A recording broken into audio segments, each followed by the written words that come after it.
Welcome back to today's episode of Unapologetic Living. I am excited to have Katie Ward with me. Welcome, Katie. Hi, thanks for having me. Yeah, you're welcome. I know that I think it was a while ago. If I look back at our text thread, I had messaged you a while ago to see if you would join me. And then more recently, I saw that you are hosting a retreat, the Dark Goddess Retreat, out there at Valaterra here in Louisville, Kentucky.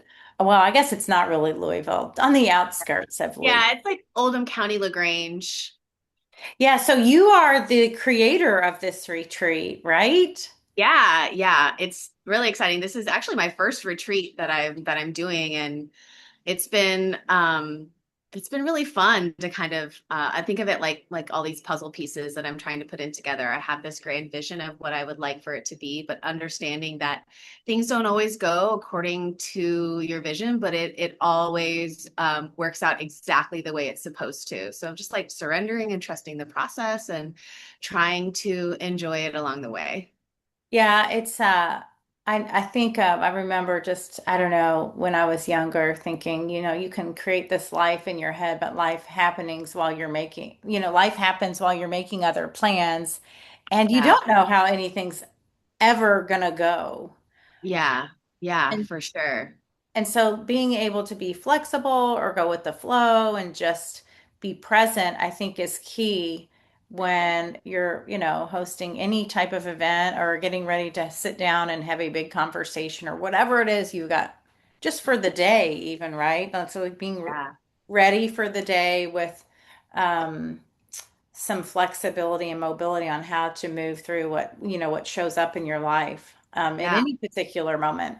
So, what birthed this? And to go back just a little bit, you're a functional movement coach, Yeah.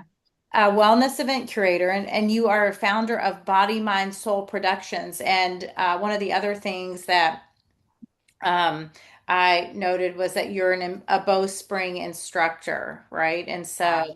and I have taken one Bowspring class when I went through my yoga teacher training with Heidi Bartholomew at Yogaya. Uh-huh. She brought in, I guess it was Susan to teach Mhm. us. Maybe, I don't know that for sure. I can't recall. This was in 2014. Yeah, a while ago. Yeah, the Bowspring has been such an interesting like watching the evolution of it. So I found it in 2014. I was on my postpartum journey. I was 9 months postpartum and just, I come from a Pilates background and I just kind of wanted to get into my body. And I was visiting my parents because I lived out of town at the time and they were here in Louisville. And I took this class and it was just so different than anything that I had ever experienced in my life. And, being Pilates trained on all the equipment and like, studying and all the things, just like, yoga training only in Pilates. Um, I was like, what? Am I allowed to swear? Yeah, of course. Like, what the Are you fuck is kidding? it? Like, this is so weird. So weird. People are gonna hurt themselves doing this. And like, just like I was so angry the whole class because I was like, all I wanted to do was like a sun salutation. Like, and then I'm doing this like dig drag with a big toe. And I'm like, what the fuck is this? And so I get in my car and I'm sitting there and I mean, every cell in my body felt alive. It felt activated.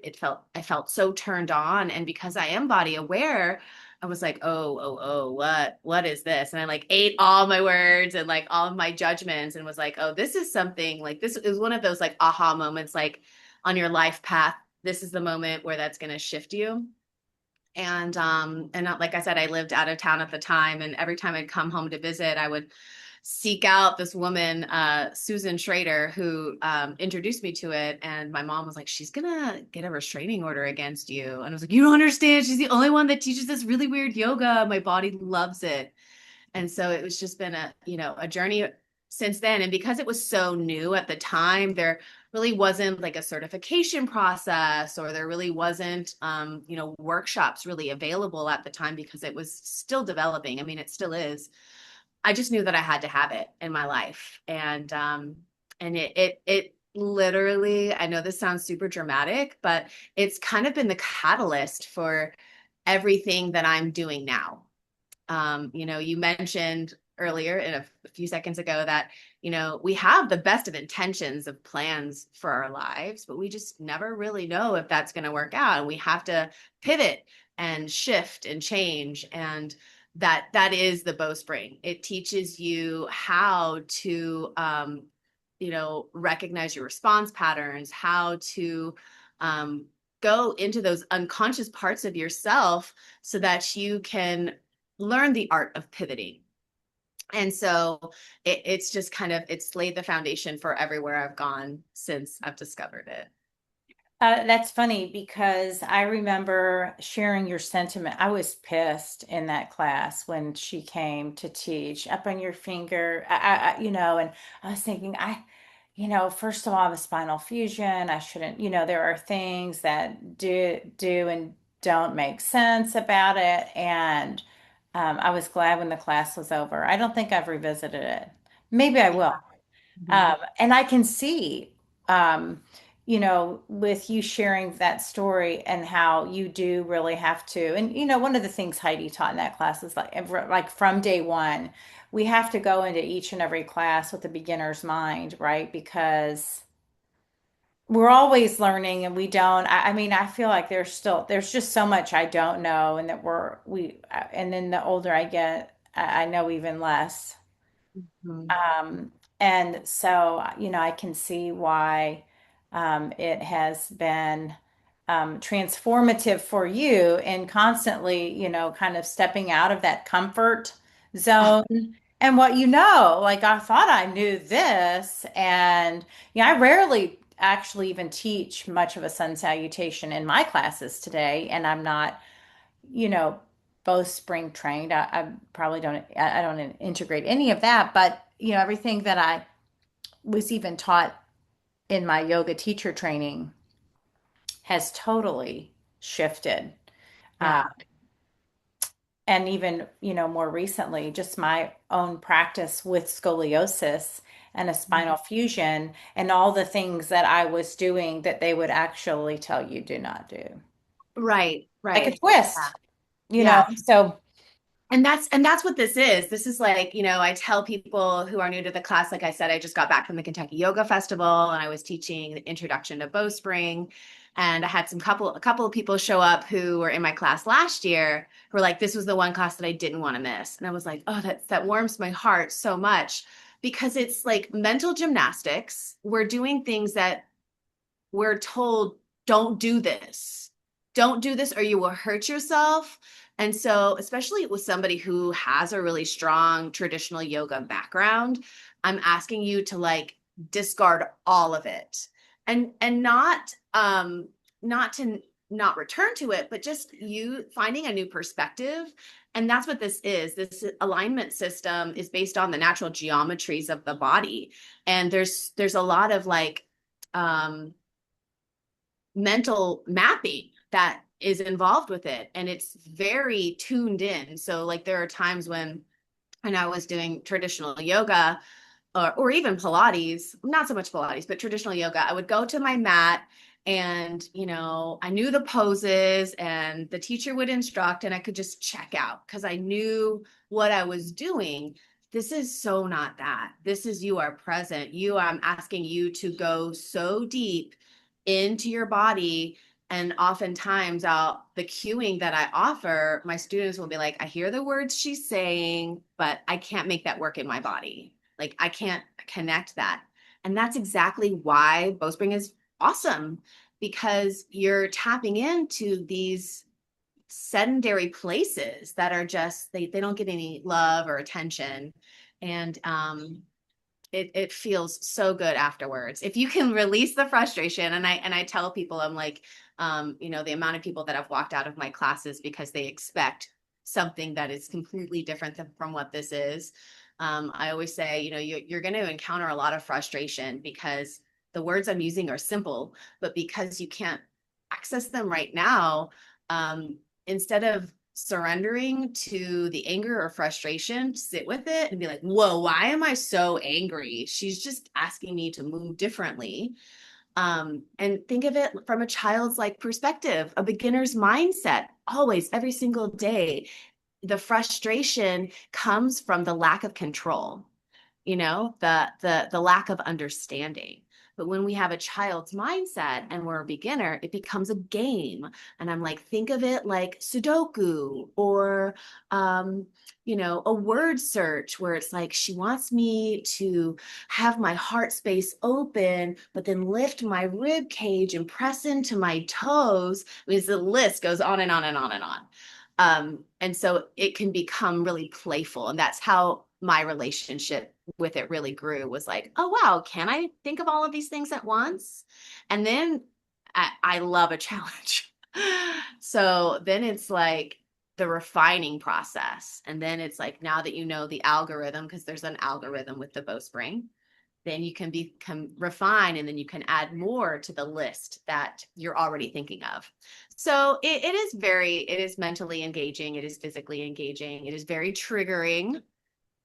And, but that's, let's, instead of going back to our old comfort zone of, the reactivity, learning how to lean into the triggers safely and with curiosity, so that we can release those old patterns and step into a brighter version of ourselves.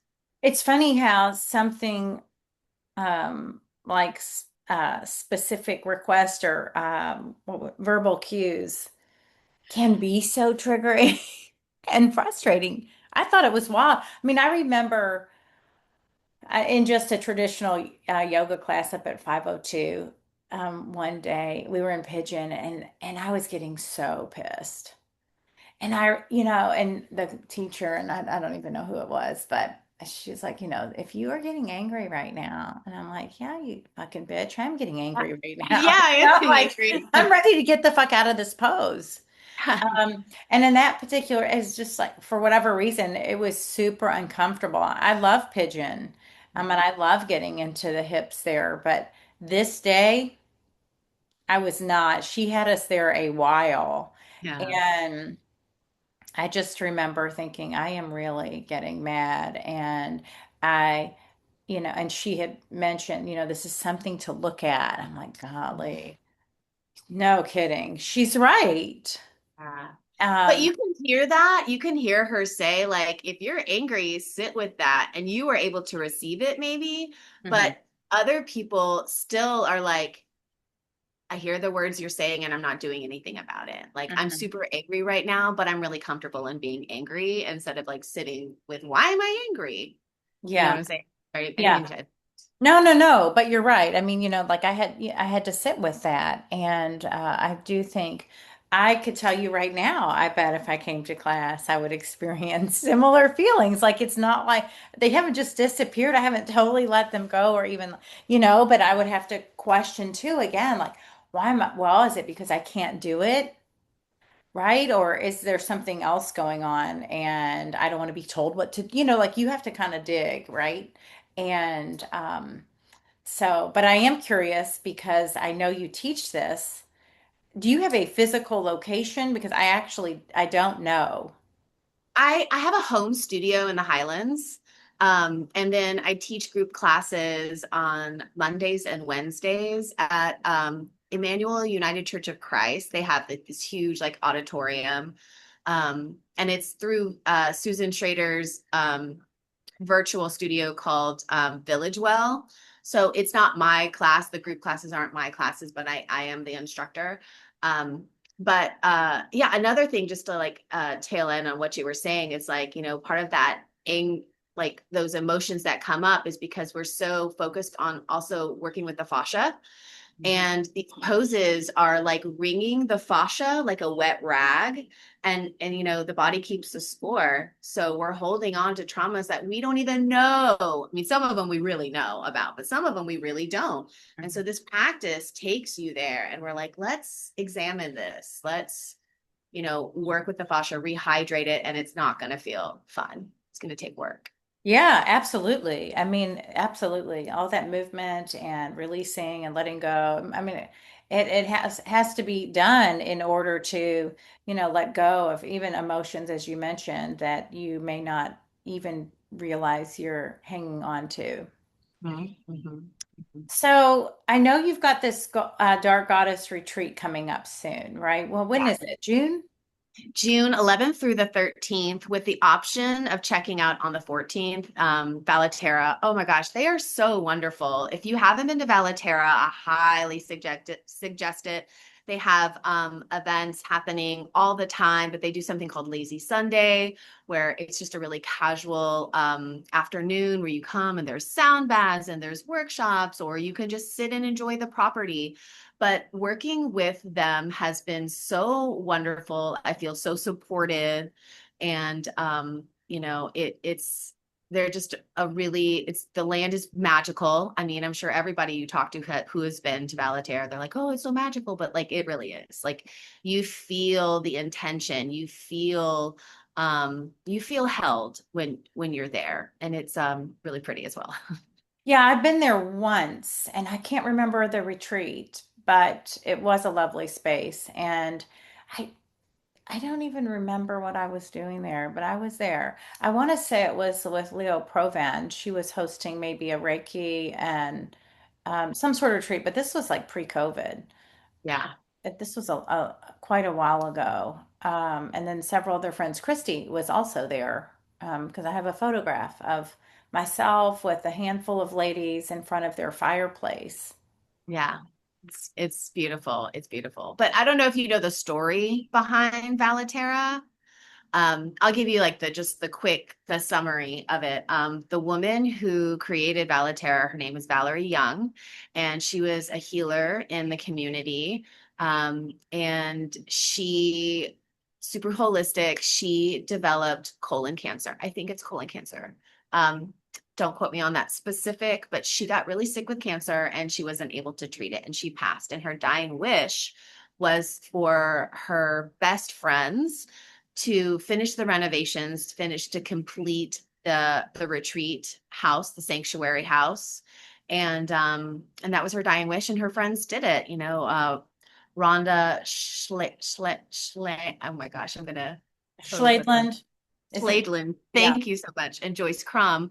They're on the executive board there, and it is, it's an extension of them and their connection to her, and that's another reason why I wanted to have the Dark Goddess retreat there, because the story, oh, I'm getting chills. The story of Alaterra and Valerie, that like this was her wish. She obviously didn't want to die, wanted to see this project through, and life had other plans for her, Mhm. and so I think that that just really validates everything we started off this conversation with, right? Like, and so we're going to be learning how to talk about really uncomfortable things that every single human goes through.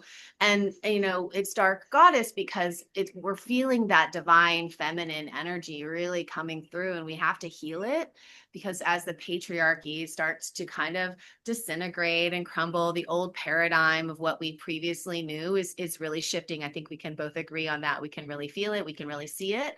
And because of that, how do we come into our power? How can we talk about the uncomfortable stuff and hold space and feel our feelings while also having somebody be our mirror? So if somebody is disagreeing with us, or we're in an argument, or there's some contentious energy, how can we use that energy as a reflection for ourselves?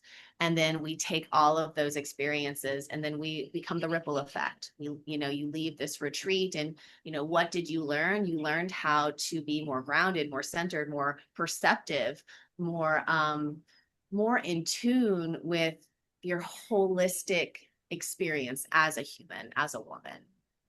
So what kinds of shadows are women carrying that often go unspoken?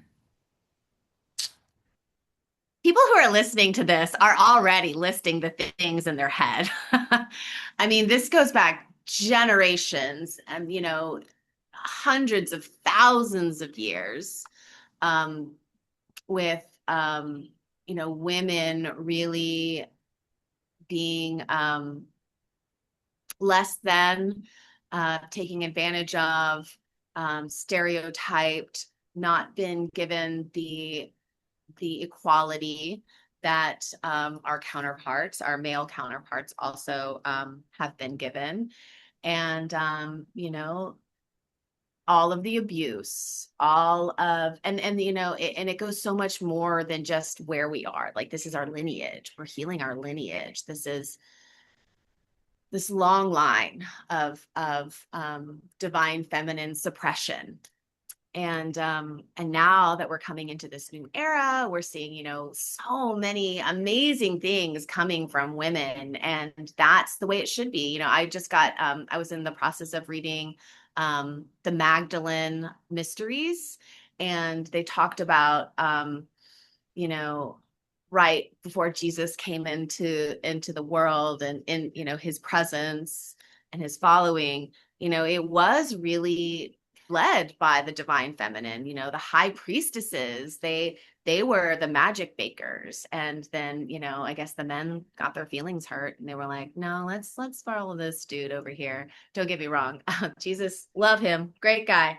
But Mary Magdalene was his counterpart, the balance, they together, they worked together. And so it was really, really, really insightful, reading that book and learning about, the potency, of what women brought into, society and into our culture and into our, language and practices, and how it was kind of just discarded. But now we're on the rise again, and it feels really great. Yeah. Yeah, I was just listening to a podcast with Marcus, is it Aubrey Marcus, Marcus Aubrey? And there was he had on a guest. Oh, I can't remember who it was, but they were talking about a scroll that is believed to have been written by Jesus himself, and that he was married, and they have two children. To me, Yeah. yeah, and Yeah. that without right, and she was also the first to see him. He came to her, right, when the resurrection was made visible to her first. Yeah. Uh-huh. Uh-huh. I mean, just indicating how incredibly powerful a role she played in his life. Truly, once again, chills all over. But what also I found really interesting, and while reading this book, the woman who wrote it, tons of research, the scrolls, and really kind of piecing it all together. Mary Magdalene actually was married to, oh gosh, it's still morning and I haven't had my coffee. Oh my gosh. John the Baptist. John the Baptist. Hmm. And so John the Baptist had his own community, and she was like, I like what's going on over there. I'm going to jump into his camp. And then they got together. And then Jesus came along, and then John the Baptist got arrested or was taken away. And then this relationship between Mary Magdalene and Jesus started to form. And we think about, you know, with Jesus and Christianity, this purity, right? This, especially like in America, it's just like this wholesome purity, like, the Ten Commandments, and, but like the human aspect of it, the human aspect of the myth that is, John the Baptist and Jesus and Mary Magdalene, and the way that the story is portrayed in this book is just like, none of us are perfect. None of us are perfect. So John the Baptist was like witnessing this relationship form, and there was nothing, you know, there was no malice behind it. There was nothing happening behind anybody's back. It was just this connection. And so he was like, you know what, Mary, like, I see you love Jesus. I see he loves you. Go ahead, do your thing. But I just love that, because I'm like, that right there, like, that is real. that is real. Hmm. Instead of trying to be something that you're not, or trying to force, um, you know, discard things that don't fit into what society tells you to do. And then that's not allowing you to live your most authentic self. And so I think that trying to break down those stereotypes of purity, and as women, like, we need to, serve our partner, and like, be there for them, but like, also we have needs, we have desires, we have connections as well. So everybody is different, and how can you hold your most authentic representation respectively, sorry, respectfully, and while others are, on their journey as well. So anyway, I got kind of tangent. Well, it's funny. Okay, so you said like living the most authentic life. And yesterday I was listening to a podcast with Alex Zek, and I can't remember this guy's name either. Brandon, let me see. Anyway, um, I liked his not necessarily definition of sin, but essentially the way I understood or what I took away from the conversation was that when we aren't living in alignment, that is where sin would fall, right? We're not living in alignment with our highest purpose, our highest vision, right? We could call it God, whatever consciousness, Yeah, Christ, whatever you want to call whatever it. you want to call it. But when we're not living in alignment with who we are straying from what we came here to do. Exactly. Exactly. And then how do you have the tools, the confidence, and the empowerment to step into that path? And I think more and more people are recognizing that right now. So many people are leaving their corporate jobs, and find and doing things that actually light them up. And this was my whole, I'm a Capricorn, so I'm kind of wired to enjoy work. And but I'm also an Aquarius rising, so my work is weird. At an early age, I always said, I'm gonna really love my job. I'm gonna really love what I do. And I became a theatrical hairdresser and toured the country with Broadway shows. And I loved that artistic creative life. And when COVID happened, that was all taken away from me.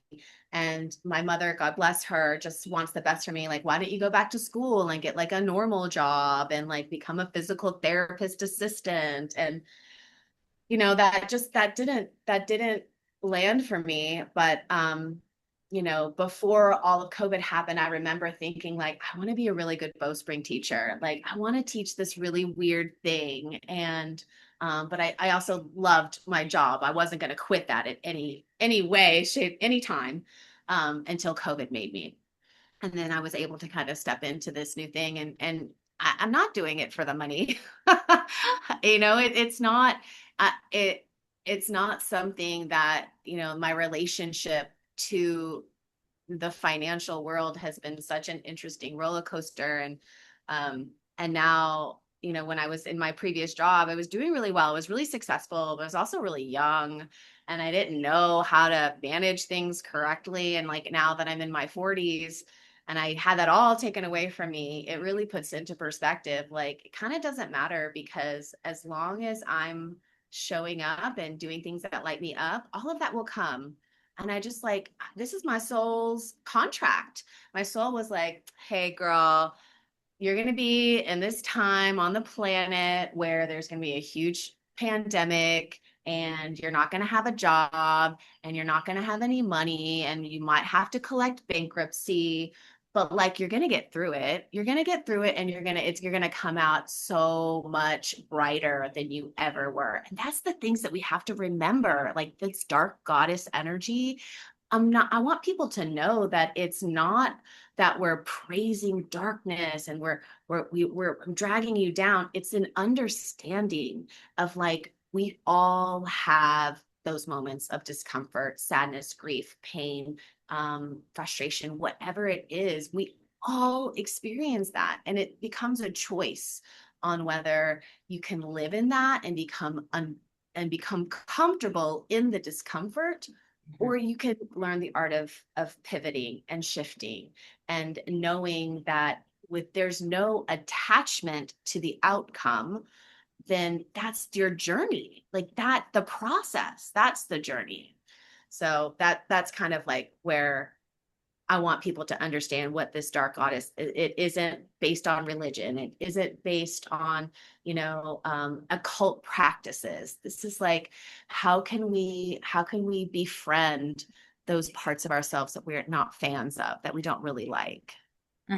Yeah, and let's see, in 2014, I found myself in a spot where I had to file bankruptcy. Well, it was a choice, right? It was a choice. And so I made the choice to file bankruptcy. Let's see. And it wasn't an easy choice. You know, some of these choices are not easy.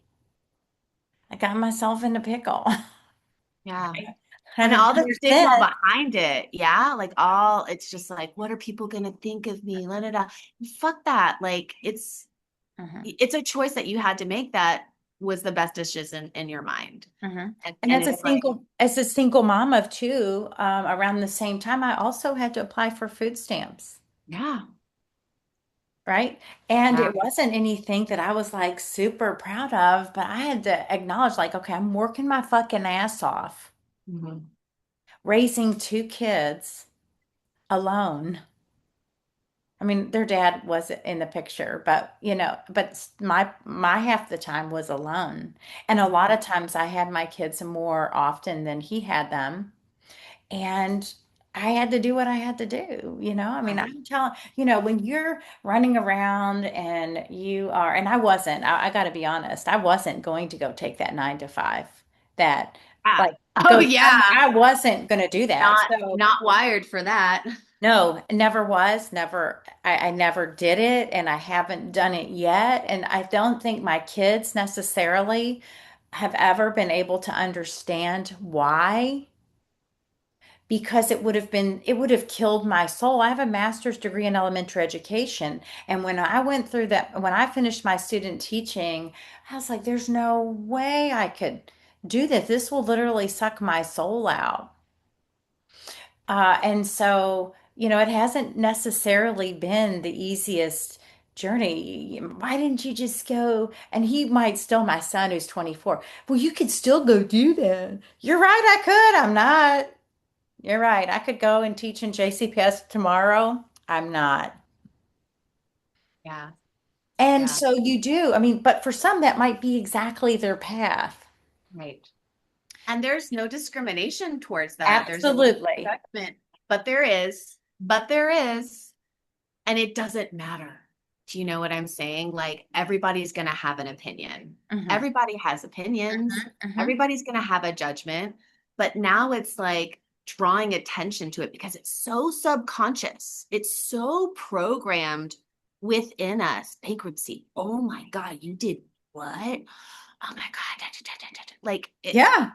it really isn't anybody's business. And I know I can count on one of my hands some people who are incredible, making incredible changes, not just for our community, our state, but for the nation, who also have a similar background. Who also were like, I'm here where I am today, but you don't know where I was. Hmm.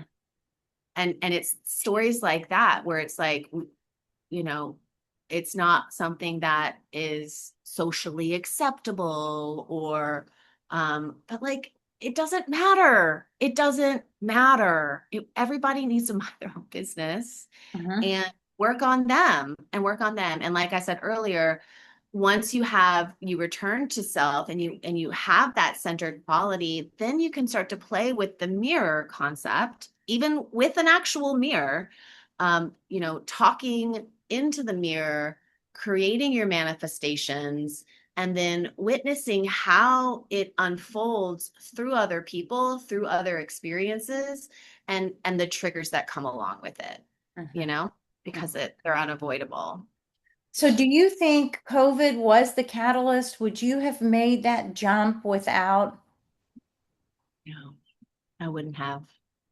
I loved it too much. At the time, actually, I was working at Actors Theater of Louisville. I left New York to have my second child, and we moved here. And this is my hometown, so family's here. Love that. That was the reason why we came back here.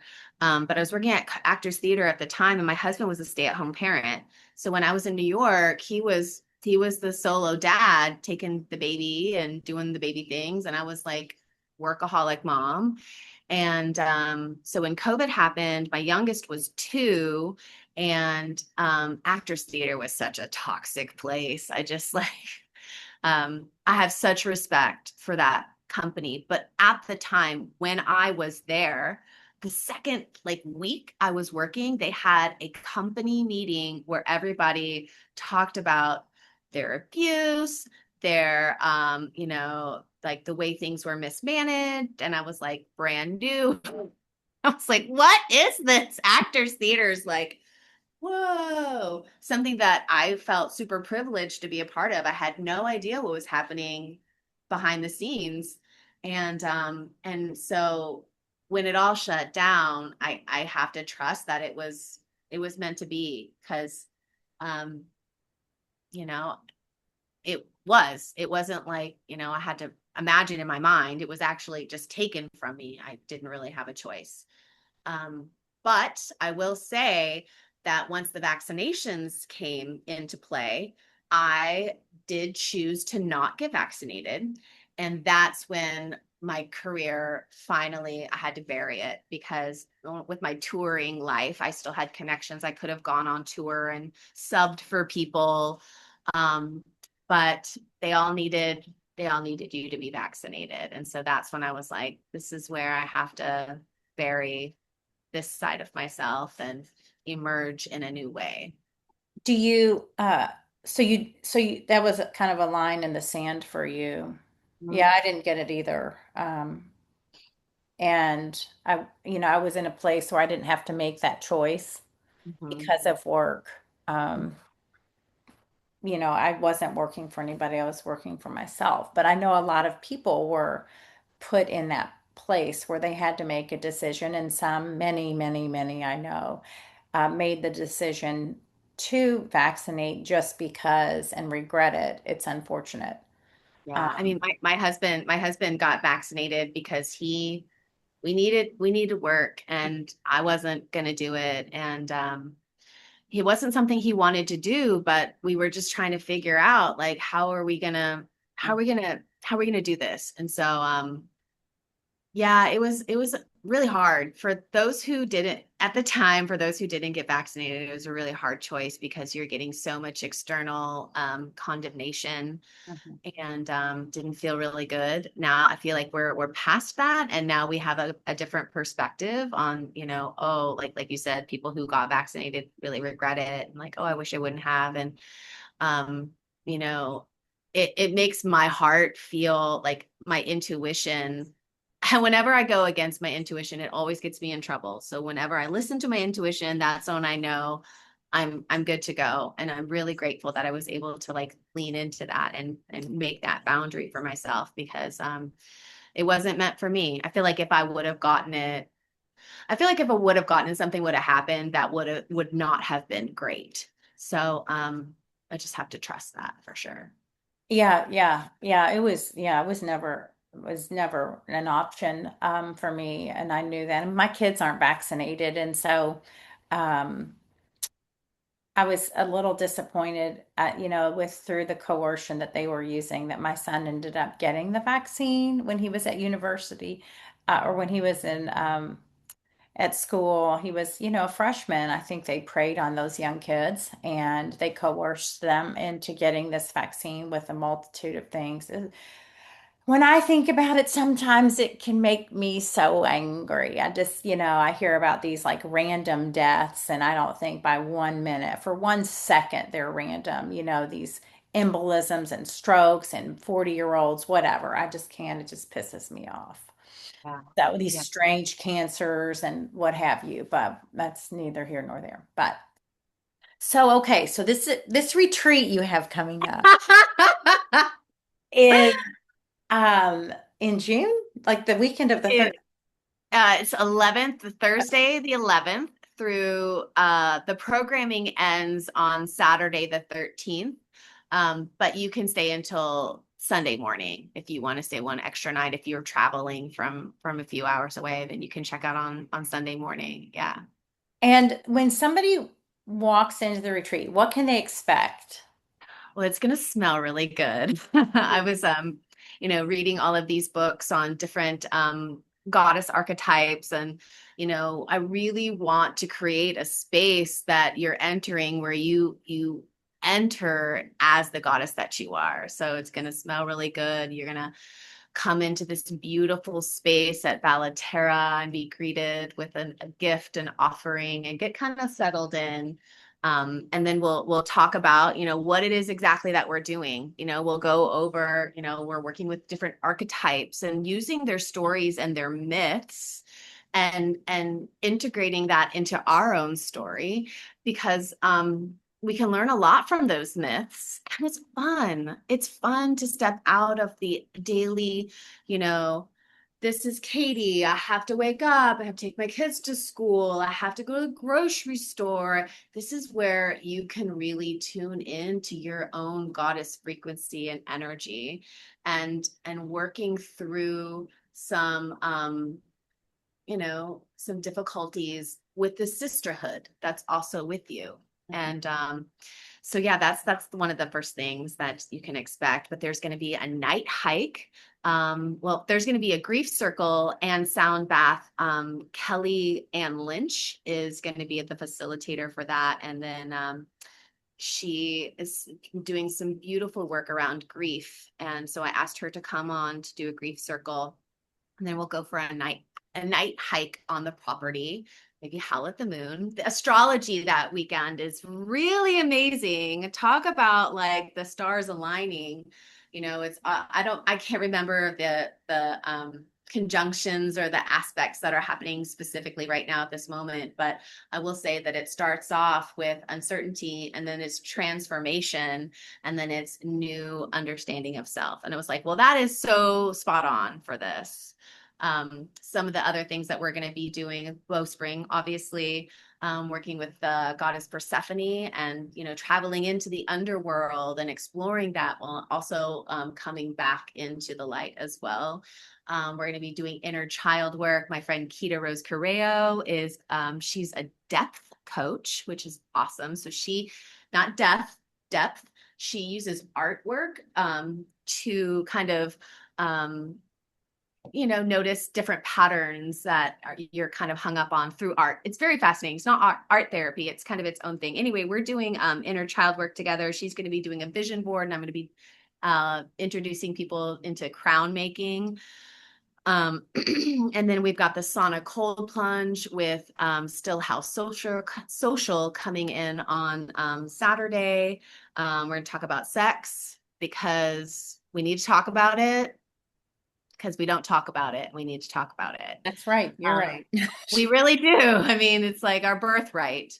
And then we're going to have I just want to say, like, the woman who's going to be our caterer for the weekend, Clara Romaine, she has got a fantastic menu planned out for us. Vegan. It's going to be, we're working with concepts of conscious indulgence and conscious restraint. And like, what does that mean? Not just in the food that we eat, but in the conversations that we have, in the media that we consume. And so it's all really full circle, and how I'm trying to take those concepts and imbue them with every person that's coming in to facilitate. So it's very dynamic, and it's going to be truly transformative for sure for those who are brave enough to. I don't even want to say brave enough. I think the title kind of makes you feel like you need to be brave, but it's really just things that we all go through. And it's just the willingness to confront them. Hmm. And the lodging, right? The lodging is on site. Yes. So there are 3 bedrooms that have actual beds in them, and it's kind of first come first serve. But then it's shared accommodations, and they have pull out couches threaded throughout the whole entire sanctuary house. And I know a lot of people reached out to me and they were like, "Oh, you don't have private accommodations." And I said, "But this is part of the work that we're doing. Being in community and sisterhood and getting to know people in a more, I like to think of like summer camp kind of way, like sleepovers. And that's what I'm seeing this as, this an opportunity to create a community with sisterhood through these shared accommodations. I was about to ask you about, the benefits of sisterhood. I know as a young girl, I have to, I used to say, gosh, women drove me crazy. And I don't know if it was just, again, this was like years ago until I found like a tribe of women that I resonated and deeply connected with. But prior to, and when I say this, I grew up here and I went to Ballard High School. And it seems so many of the young girls there, and of course, you're young, like right when we got Yeah, there's just like girls. it's a Yeah. bit cattiness, Mhm. mean girl, backstabbing. It almost reminds me of we've been watching Survivor. You don't know who's in alliance with who. Have you watched that ridiculous show? Because I'm not a big TV watcher, but I'm watching Yeah. it and I'm like, I hate this show. We're watching it's the 50th anniversary. My significant other, he loved it when he was, I'm like, so we're watching. I'm like, this show sucks. But that's what it reminds me of, like these like catty women, like, Mhm. and so, and then just the competitive nature of and not all women, but there for a very long time, I could genuinely say that until I found those women, I didn't really like that kind of female, if that Mhm. makes sense. And so for those who find themselves maybe in that scenario, right? Because I do know adults who find themselves in friendships with women who are, it's just like constantly competition. Oh, she got new wallpaper. I better get new wallpaper. It's just dumb shit. Yeah. Yeah. Yeah. Um, what, when women come together, what do you see? Um, that is such a good question. And I think it kind of just depends on the group. Because I love to say that I speak I'm bilingual. I speak mainstream world and I speak holistic healing. And so, I worked in theater. I worked in theater as a hairdresser. Give me the tea. Give me all the tea, and then I'm going to share it with the whole entire company. Like that was my world. And it was normalized and it was fine, just like typical stereotype hairdresser in theater. Coming out of that, I'm like, yo, I'm a gossipaholic. This is a problem.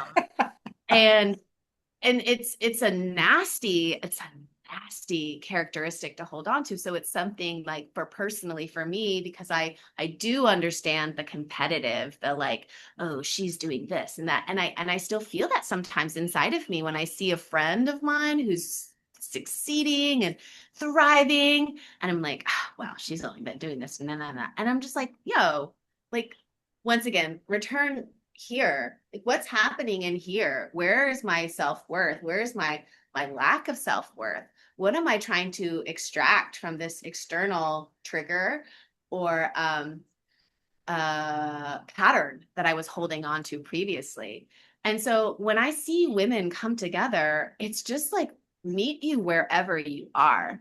And to be honest with you, some people are going to get triggered by other people in the group, and to be honest, that's real life. That's real life. So the sisterhood aspect is how can I see you for who you truly are in all of your idiosyncrasies and your infallibilities, and still love you because there's something about you that is here with me as well. Does that answer that question? Yeah, I think that's a great answer. And but I think and I also think it can be difficult to accept uh what another is mirroring back to you. Which is why I have professionals coming in Yeah. who are, have a lot of experience with working in this type of environment. I have a counselor coming in who's going to be helping with conflict resolution, and if there's a point where somebody just gets really overwhelmed with sensation or emotion or release, she and I together, we're going to be like the anchors, the pillars that are holding it down. But then I have all of these other professionals coming in, like Christy doing shamanic drumming. And I mean, these women they are healers, and they know what they're doing. They know how to um, distribute the energy so that it feels more balanced, Hmm. whatever personality you are, and Hmm. like those are the conversations that we're going to have at the beginning. It's like, how, there may be somebody who just doesn't shut up, who wants to like open book. Here's my story. Here are my traumas. You didn't even ask for me. You didn't ask me to tell you this, but I'm just like word vomiting on you. So you're in a situation like that. How can you as the recipient be like, thank you so much for being so open with me, but I'm not in a place right now where I can receive this information.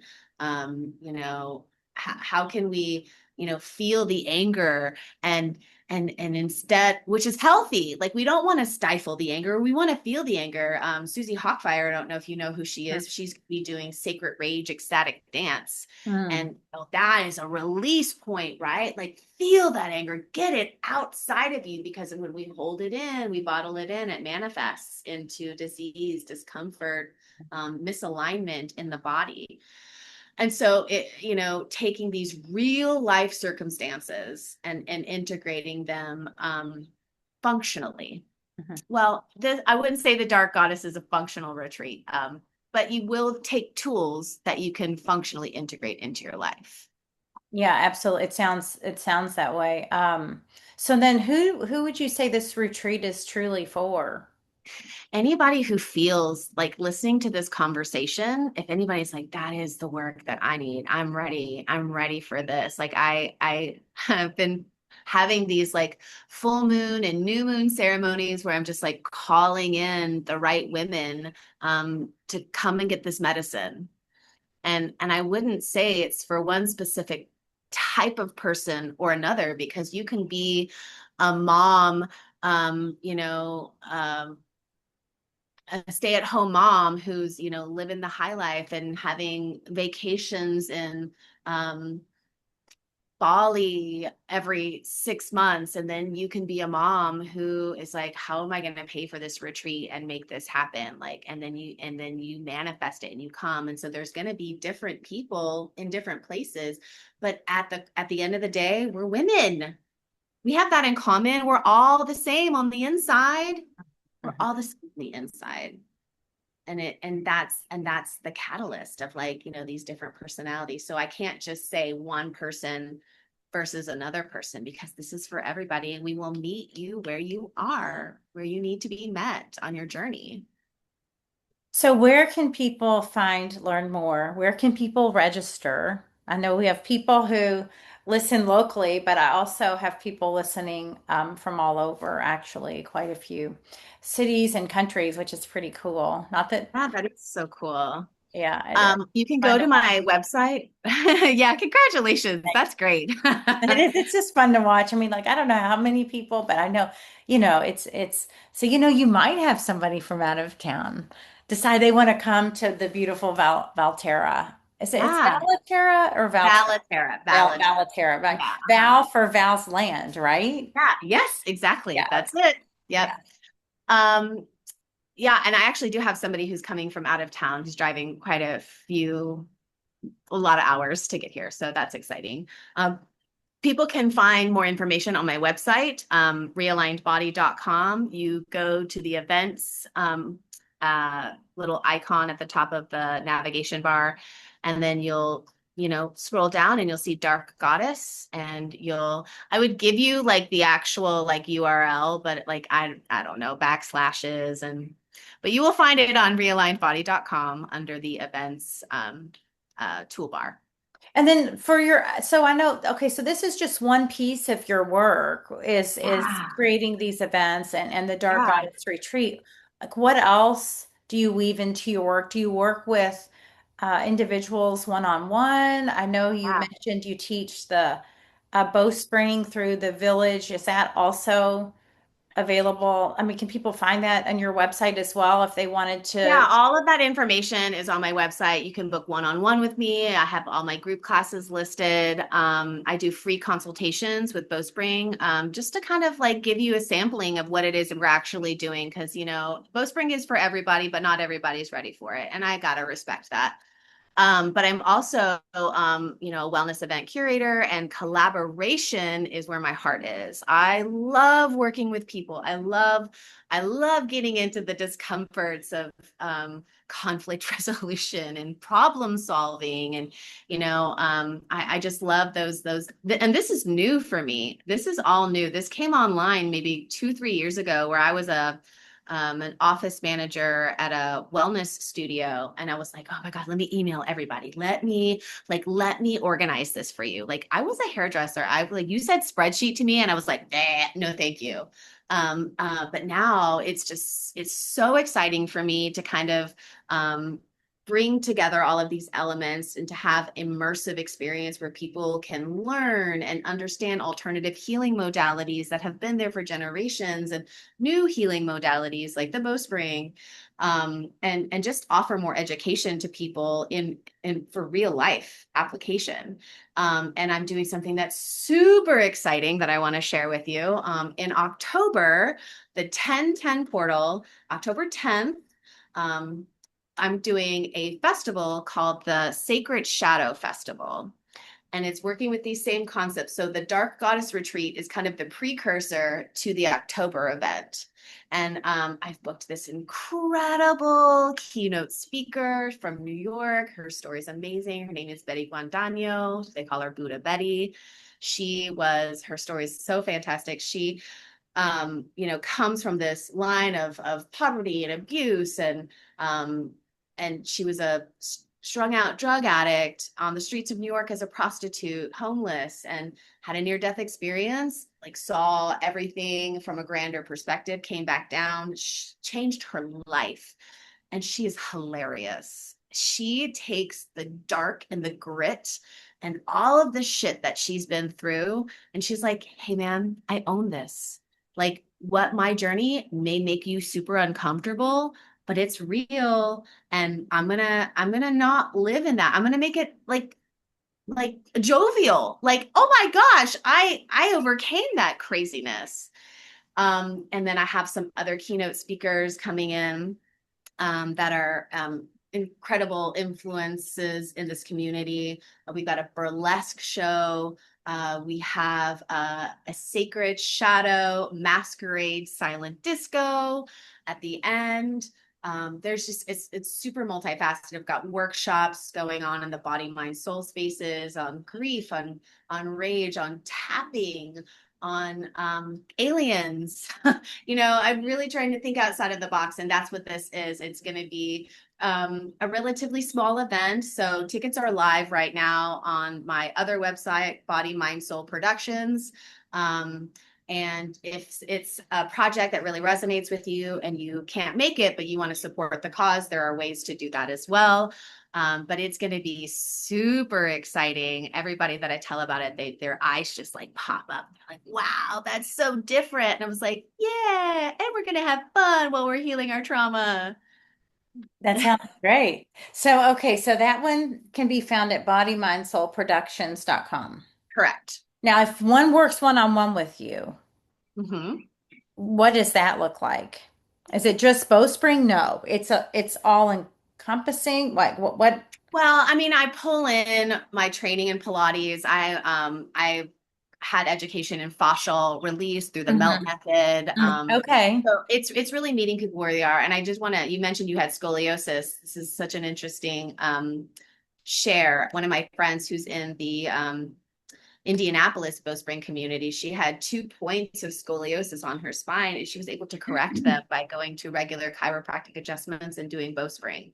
And so there's deep, deep medicine, and it, like, for example, one of my students had some GI issues, and working with the Bowspring, she was able to release tension, you know, in her gut, and was, able to be more regular. So it kind of, it's super open to, it's not just movement, it's Mhm. somatics, it's body recognition and understanding. Yeah, I mean, I know scoliosis can be, um, I want to say, gosh, I hate to, I don't, I don't even know if I could say cured. Maybe reversed. And I do also have 2 points, but the lower point has been fused, so I'm Yeah. kind of stuck there. Mm-hmm. But I think I think I don't know if the book was Breathe or Breath. The gal in that, I think she corrected a 90-degree curve, but I could absolutely see just what I can recall from being in the Bowspring class, how you could, especially in that I don't, it's not it's almost your version of downward facing dog. Crouching cat. Yeah. And Yeah. I say that because, like, one of the exercises that I have been integrating, right? With scoliosis, if you are exercising or lifting weights or uh, any movement really, and you are doing it with a crooked spine, right? Because you don't realize, like, I know I'm out of alignment. My brain and body is compensating to, I'm out of alignment.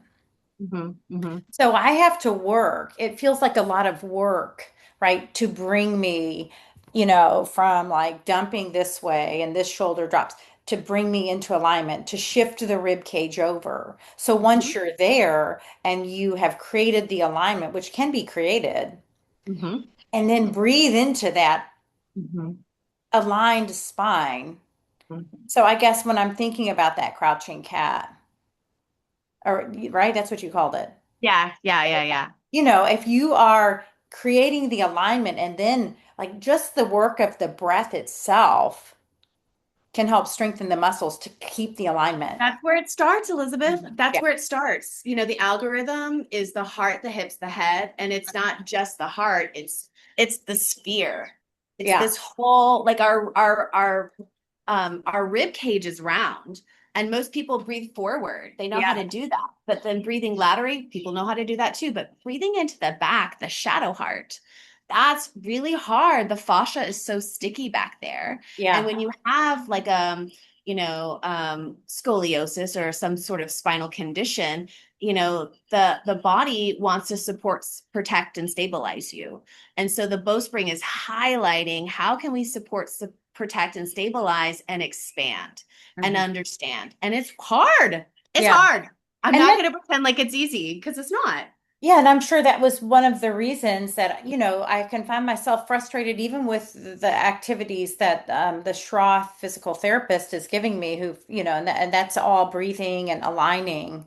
So you create the alignment first, then you work on almost all breath. That's it, Mm-hmm. pretty much. Mm-hmm. Yep. And so how difficult it is because of my specific rotation.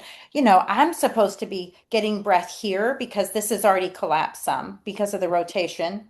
And Mm-hmm. then in the back, just on the left. So I'm going like, Yes. let me tell you Yes. how difficult it is. And so it's just, Yeah. this is so fucking hard. And Yeah. it's harder than lifting, going into the gym and deadlifting because I can deadlift out of 115 right now. And like that's harder than It's going into the gym and like yeah. lifting up the 115. Well, because it's all intricacies. It's like once I hear the words she's saying, but I don't know how to turn that on. It's like, can you, in your mind's eye, see the point that's really sticky and tangled up, and just breathe into that space and just be aware. Just be aware of it as you're moving. And I try to go really slow to break things down and remind people, hey, maybe revisit that spot. Maybe we'll stretch it, a certain way. And I just love, oh my God, I live for this, those aha moments where people are like, I didn't even know that sensation. I didn't know that was able to be felt in my body. Like there's a ligament, like I've been doing this for a long time, 12 years, 11 years. And there's a ligament that's like underneath my pelvis, attaching to my, from my thigh to my pelvis. And it's really, really deep. And it's just now turning on. And because it's turning on, my body has to reorient itself. And so I'm getting like a catch in my leg every so often. And it's just because new parts of my body are turning on, so that the old patterns, they're going to hold on for dear life. And they're like, don't let me go. But it's that catch that they're like trying to hang on. But the more I draw attention to that place that's being woken up, it dissipates, it starts to go away. And a lot of the times, people will re-experience traumas in their body. Like we had a woman a long, long time ago. I don't know if you remember her, Emily Carl. She was a competitive cheerleader. So she Mhm. had lots of sprains and breaks. And so she would do the bowspring, and it would confront her with those traumas in her body. But because she was able to release it from the fascia through these movements, she was what didn't feel them again. It's really incredible. And it's so abstract and avant-garde and super weird.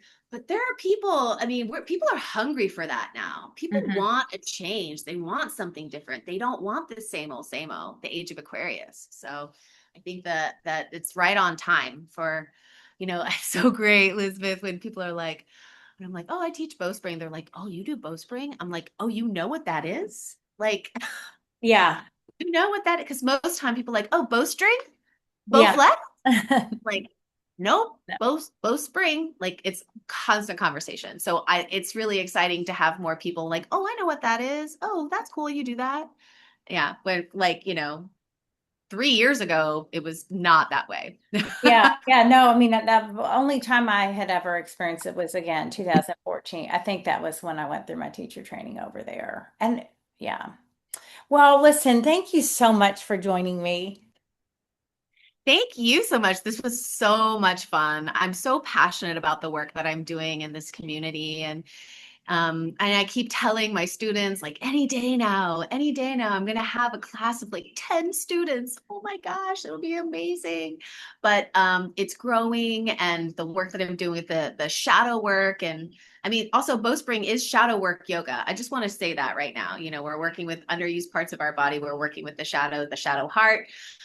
So all of this work that's coming through me, because of the bowspring, just feels so relevant right now as our world is shifting. Things are falling away, new things are arising, and it's just the perfect time for people to learn more about their internal technology. AI is a thing. We know that it's not going anywhere, but we have so much power within ourselves. So like, how can we start to turn on those superpowers that, we won't be so reliant on the external. Yeah, I hear you. Amen to that. All right. Yeah.